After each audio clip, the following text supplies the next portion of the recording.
Story time about how my boyfriend cheated on me with a 17-year-old girl. So when summer started, I started working at this new job. And I had a really good connection with one of my coworkers. And he was 28 years old.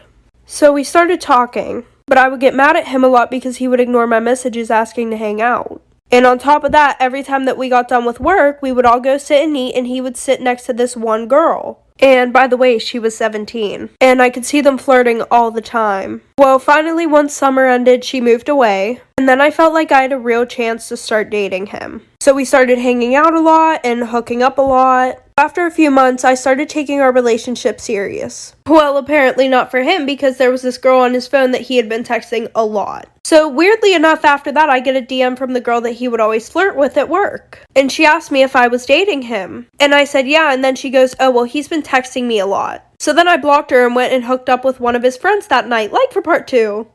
Part 2 about how my boyfriend was cheating on me with a 17-year-old girl. So like I said, I hooked up with his friend that night, but I didn't tell him for a couple months because he would always say that we weren't dating, even though we were basically in a relationship. So we were doing really good until around Christmas time. So after he gave me my gifts, which was socks and a candle, he left for Massachusetts. I don't know if I said that right. And a month before this, I had unblocked the girl that he was flirting with. So weirdly enough, after he left, she DM'd me, basically asking if I was still dating him again. And I was like, yeah, why? And she goes, well, I need to tell you something. He actually took my virginity, and he's been sending me a lot of gifts, like a record player and albums, and we've been talking on the phone every night. So when I confronted him about it, he said he felt bad for her because he took her virginity. So after that, I confessed to hooking up with his best friend and called him a child predator. Story time about how I hooked up with a guy in my science teacher's closet. So my whole grade went on this field trip, and everybody was dressing super nice, wearing a dress. And I wore a dress that day, even though I was more of a leggings and t-shirt kind of gal. And I wore spandex under because I hated not being able to move around.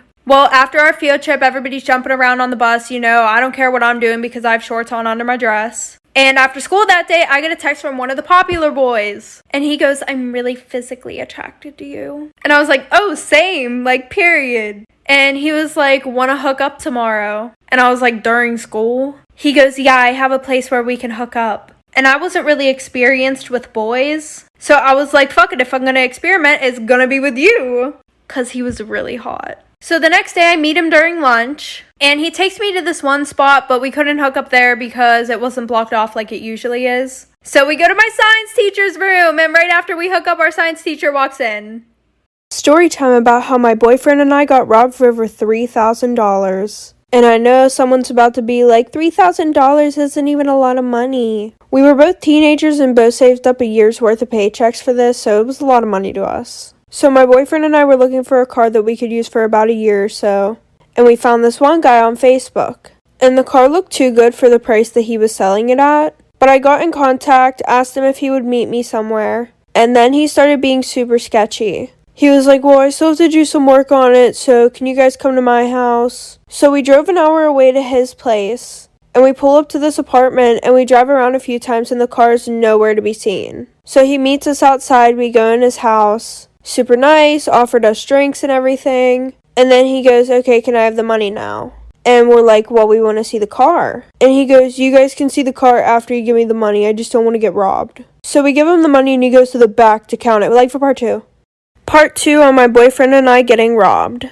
So like I said, we gave him the money and he said he had to go to the back to count it. So I look over at my boyfriend and he's shaking his head because we already knew what was going on at this point. And as soon as I hear footsteps, I turn my head, and this guy is standing there with a gun pointed in between my boyfriend and I's heads and a baseball bat in the other hand.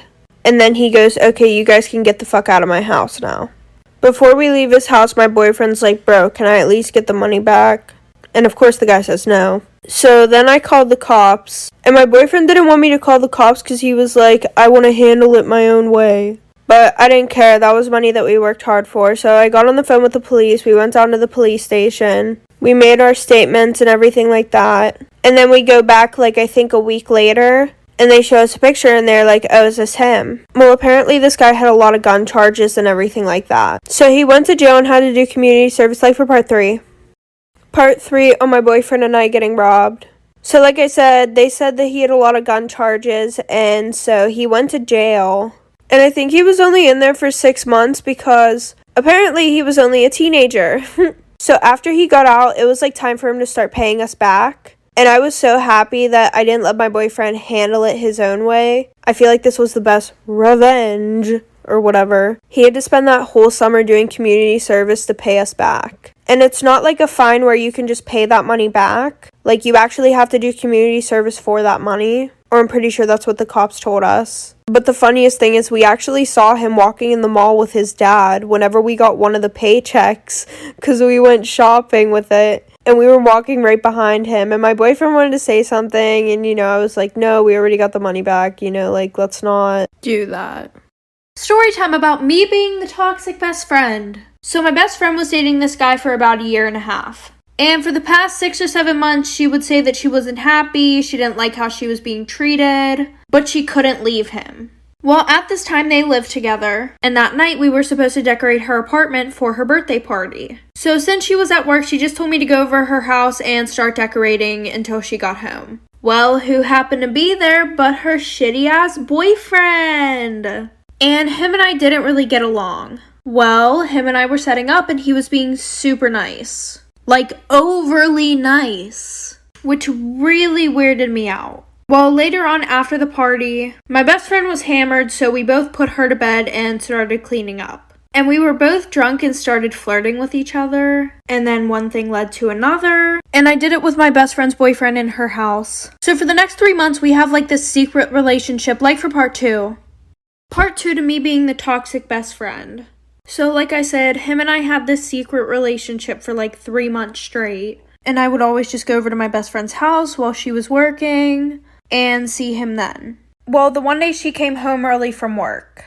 And she walked in on her boyfriend and I in her bed. So after that, she finally got the courage to leave her boyfriend. And now she's happily married. So I kind of saw it as I pushed her to do something that she knew she would never do. And after having my number blocked for like 3 years, she texts me and she says, "I wanted to thank you for what you did. You showed me that I could leave my boyfriend and that you were actually just a terrible friend. But now I'm happy for her. She's living the best life that she can live, and I'm still with her ex-boyfriend."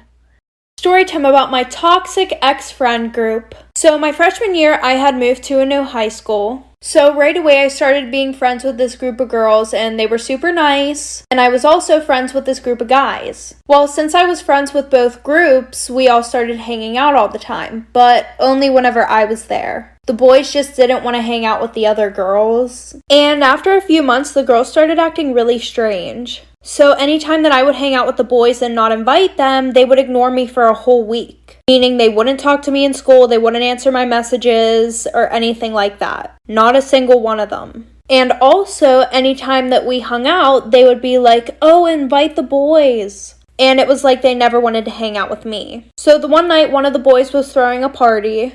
And I was going, and the girls asked if they could come, but they had drama with a lot of people, so the boys didn't want them coming, but I invited them anyways.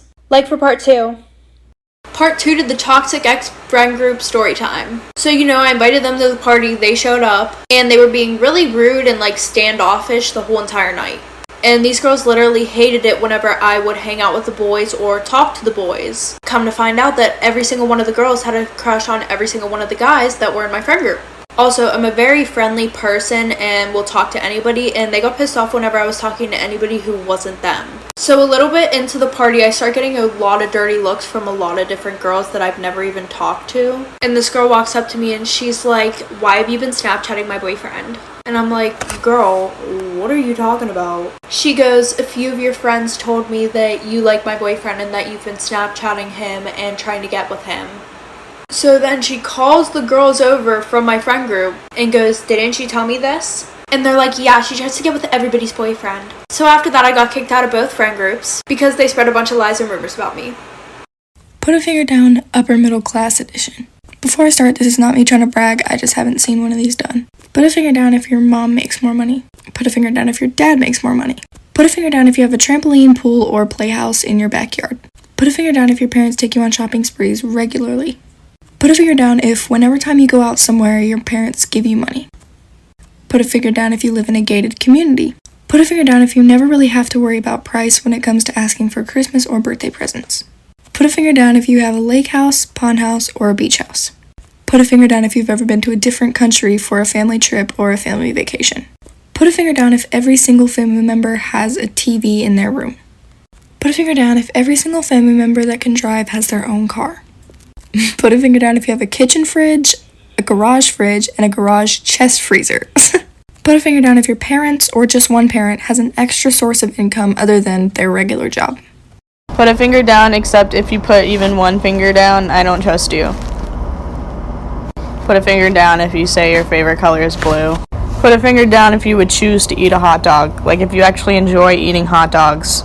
That's so weird. Put a finger down if you're still buying clothes from Shein, YesStyle, or AliExpress, or any of those sites, and still keeping them in business.